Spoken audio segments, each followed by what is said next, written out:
हाँ जी, नमस्कार स्टूडेंट्स। ਤਾਂ ਅੱਜ ਜਿਹੜਾ ਆਪਾਂ ਟੌਪਿਕ ਕਰਾਂਗੇ molecular mass and mall concept ਕਰਾਂਗੇ। ਬਹੁਤ ਹੀ ਵਧੀਆ ਗੱਲ ਹੈ ਕਿ ਤੁਸੀਂ ਸਾਰੇ ਜਿਹੜੀਆਂ ਵੀਡੀਓਜ਼ ਨੇ ਸਾਰੀਆਂ ਕਲਾਸਿਸ ਧਿਆਨ ਨਾਲ ਲਗਾ ਰਹੇ ਹੋ ਤੇ ਸਾਰਾ ਕੰਮ ਨਾਲ ਨਾਲ ਰੀਡ ਕਰ ਰਹੇ ਹੋ। ਠੀਕ ਹੈ, ਲਾਸਟ ਟੌਪਿਕ ਹੈਗਾ ਇਸ chapter the class 9th NCERT science atoms and molecules the molecular mass and mall concept. ਇਹ ਨਾ ਬਹੁਤ ਬੱਚਿਆਂ ਨੂੰ ਇਹਦੇ ਚ ਡਾਊਟ ਰਹਿ ਜਾਂਦਾ ਤਾਂ ਧਿਆਨ ਨਾਲ ਸੁਣਿਆ ਜੇ, ਧਿਆਨ ਨਾਲ ਪੜਿਆ ਜੇ, ਧਿਆਨ ਦੇ ਨਾਲ ਕਲਾਸ ਲਾਉਣ ਦੇ ਨਾਲ ਇਹ ਨਹੀਂ ਮੈਂ ਚੱਲ ਕੱਲ ਰੀਡ ਕਰ ਲਾਂਗਾ, ਪਰਸੋਂ ਕਰ ਲਾਂਗਾ। ਕਲਾਸ ਲਾਉਣ ਦੇ ਨਾਲ ਤੁਸੀਂ ਆਪਦੀ ਬੁੱਕ ਚੋਂ ਇੱਕ ਵਾਰੀ ਰੀਡ ਕਰ ਲੈਣਾ। ਜਿੱਥੋਂ ਤੁਹਾਨੂੰ ਦਿੱਕਤ ਲੱਗੇ ਉੱਥੇ ਤੁਸੀਂ ਦੁਬਾਰਾ ਵੀਡੀਓ ਦੇਖ ਲੈਣੀ ਹੈ। ਤੁਹਾਡੀਆਂ ਸਾਰੀਆਂ ਦੀ ਸਾਰੀਆਂ ਗੱਲਾਂ, ਕੋਈ ਵੀ ਗੱਲ ਰਹੇਗੀ ਨਹੀਂ। ਸਾਰੇ ਕੁਐਸਚਨਸ ਹੋਣਗੇ, ਸਾਰੇ ਨੂਮੈਰੀਕਲਸ ਹੋਣਗੇ। ਨੂਮੈਰੀਕਲਸ ਤੋਂ ਭੱਜਣਾ ਨਹੀਂ, ਨੂਮੈਰੀਕਲਸ ਨੂੰ ਆਪਦੇ ਤੋਂ ਭਜਾਣਾ ਹੈ। ਕੋਈ ਨੂਮੈਰੀਕਲ ਆਵੇ ਭੱਜ ਕੇ ਕਰ ਦਿੱਤਾ, ਚੁਟਕੀਆਂ ਚ ਹੋ ਗਿਆ। ਠੀਕ ਹੈ, ਤਾਂ ਕਰਦੇ ਹਾਂ ਸ਼ੁਰੂ। ਮੋਲੀਕੂਲਰ ਮਾਸ ਤੇ ਮੋਲ ਕਨਸੈਪਟ। ਸਭ ਤੋਂ ਪਹਿਲਾਂ ਆ ਗਿਆ ਮੋਲੀਕੂਲਰ ਮਾਸ। ਮੋਲੀਕੂਲਰ ਮਾਸ ਆਪਾਂ ਮੋਲੀਕਿਊਲ ਪੜ੍ਹੇ ਸੀ, ਕੀ ਹੁੰਦੇ ਨੇ? ਮੋਲੀਕਿਊਲਸ ਆਫ ਐਟਮਸ ਹੁੰਦੇ ਨੇ, ਮੋਲੀਕਿਊਲਸ ਆਫ ਐਲੀਮੈਂਟਸ ਵੀ ਹੁੰਦੇ ਨੇ। ਦੋ ਤਰ੍ਹਾਂ ਦੇ ਮੋਲੀਕਿਊਲਸ ਪੜ੍ਹੇ ਨੇ। In section 3.2.2 we discuss the concept of atomic mass। ਕਹਿੰਦੇ ਆਪਾਂ ਪਿੱਛੇ atomic mass ਬਾਰੇ ਪੜ੍ਹ ਆਏ ਹਾਂ। This concept can be extended to calculate molecular mass। ਕਹਿੰਦਾ ਇਹੀ concept ਨੂੰ use ਕਰਕੇ ਆਪਾਂ molecular mass ਪਤਾ ਕਰਾਂਗੇ। ਮੈਂ ਤੁਹਾਨੂੰ ਇੱਕ ਸਿੰਪਲ ਜੀ ਗੱਲ ਦੱਸਣਾ। ਆਪਾਂ atomic mass unit ਪੜ੍ਹਿਆ ਸੀ। ਹਾਈਡਰੋਜਨ ਦਾ ਕਿੰਨਾ ਹੁੰਦਾ ਆਪਾਂ ਕੀਤਾ ਏ, ਆਕਸੀਜਨ ਦਾ ਕਿੰਨਾ ਹੁੰਦਾ ਆਪਾਂ ਕੀਤਾ ਏ, ਹੈਨਾ? ਐਵੇਂ ਆਪਾਂ ਕੀਤੇ ਸੀ ਐਟੋਮਿਕ ਮਾਸ ਯੂਨਿਟ। ਉਸੇ ਤਰ੍ਹਾਂ ਮੋਲੀਕਿਊਲਸ ਦਾ, ਜਿਵੇਂ H2O ਹੋ ਗਿਆ, ਇਹ ਇੱਕ ਮੋਲੀਕਿਊਲ ਹੈ।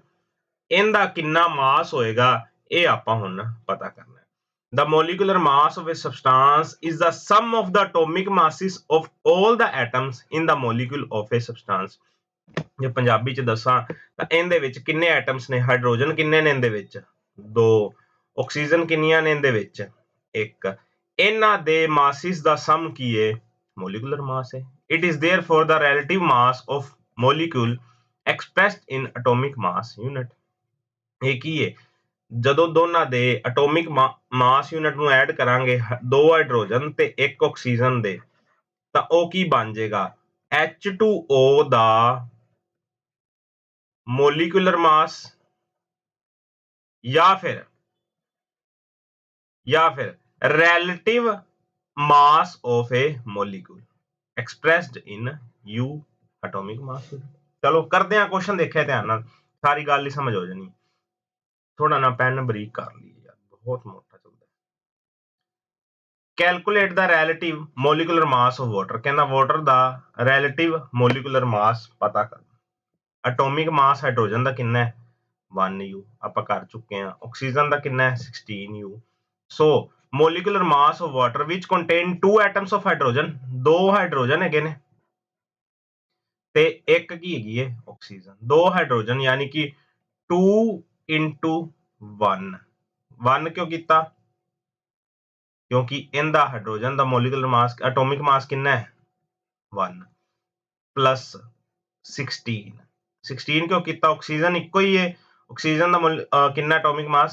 16। 2 into 1 plus 16, 18U। ਆ 1 ਤਾਂ ਆ ਕਿਉਂਕਿ ਇੱਕ oxygen C. Molecular mass of HNO3। The atomic mass of H plus atomic mass of N plus 3 into atomic mass of oxygen। ਸਮਝ ਲੱਗੀ ਗੱਲ ਦੀ? ਨਹੀਂ ਲੱਗੀ ਤਾਂ ਦੇਖ ਲਓ ਯਾਰ, ਕਿੰਨਾ ਮੋਟਾ ਚੱਲਦਾ ਪਿਆ। ਕਲਰ ਬਦਲ ਦਿੰਦੇ ਆ। ਚਲੋ, HNO3 ਦਾ relative molecular mass। H ਕਿੰਨੇ ਨੇ? 1। ਮਾਸ ਕਿੰਨਾ H ਦਾ? ਉਹ ਵੀ 1 ਪਲੱਸ। ਨਾਈਟ੍ਰੋਜਨ ਕਿੰਨੇ ਨੇ? 1। ਮਾਸ ਕਿੰਨਾ 1 ਦਾ? 14। ਆਕਸੀਜਨ ਕਿੰਨੀਆਂ ਨੇ? 3।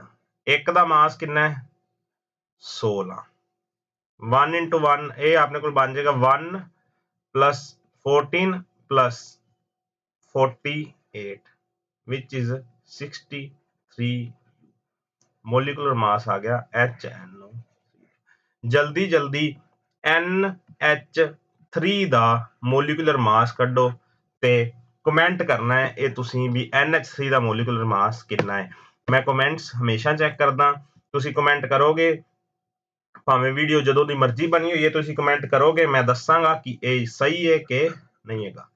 ਠੀਕ ਹੈ, ਚਲੋ ਫਾਰਮੂਲਾ ਯੂਨਿਟ ਮਾਸ, ਮੋਲੀਕੂਲਰ ਮਾਸ ਕਰ ਲਿਆ, ਫਾਰਮੂਲਾ ਯੂਨਿਟ ਮਾਸ ਕਰਦੇ ਆ, ਕੁਝ ਫਰਕ ਹੀ ਨਹੀਂ ਹੈਗਾ, कुछ फर्क नहीं। The formula unit mass of a substance is the sum of atomic masses of all atoms in formula unit of a compound.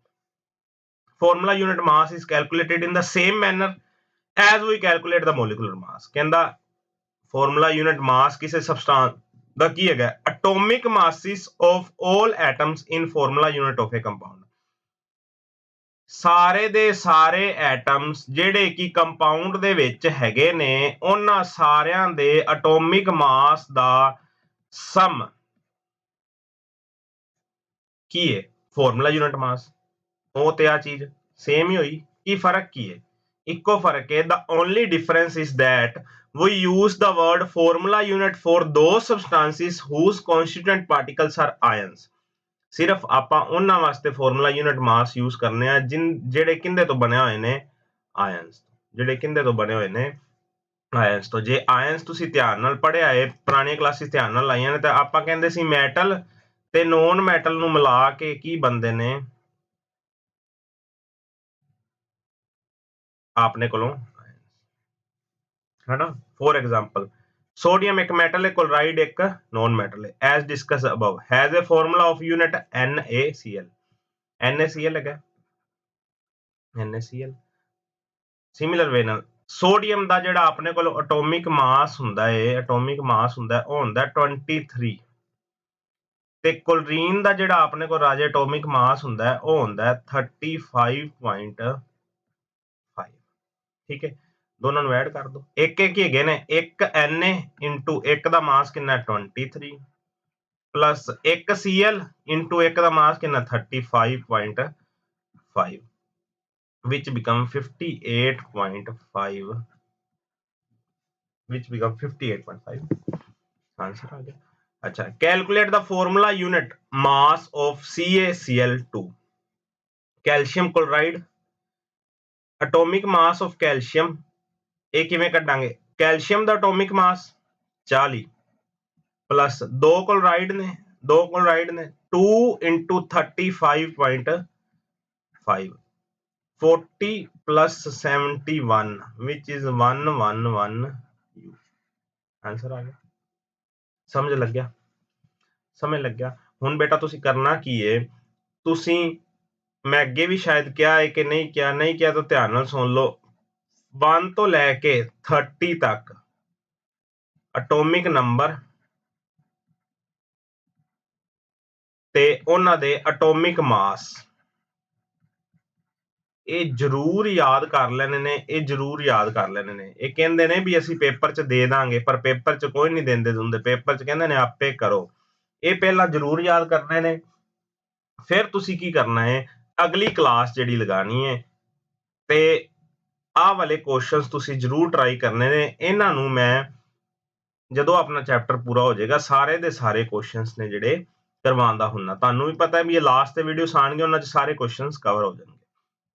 ਠੀਕ ਹੈ, ਪਤਾ ਲੱਗਿਆ ਕੀ ਕੀ ਕਰਨਾ ਕੰਮ। ਉਸ ਤੋਂ ਬਾਅਦ ਜਿਹੜਾ ਹੈ ਤੁਸੀਂ ਮੋਲ ਕਨਸੈਪਟ ਦੀ ਕਲਾਸ ਲਗਾਣੀ ਹੈ। ਜਦੋਂ ਐਟੋਮਿਕ ਨੰਬਰ ਤੇ ਐਟੋਮਿਕ ਮਾਸ ਯਾਦ ਹੋ ਜਾਣਗੇ, ਉਦੋਂ ਬਾਅਦ ਮੋਲ ਕਨਸੈਪਟ ਦੀ ਜਿਹੜੀ ਕਲਾਸ ਲਗਾਣੀ ਹੈ। ਥੈਂਕ ਯੂ ਸੋ ਮਚ, ਤੁਸੀਂ ਆਪਦਾ ਟਾਈਮ ਦਿੱਤਾ, ਕੀਮਤੀ ਟਾਈਮ ਦਿੱਤਾ, ਥੈਂਕ ਯੂ।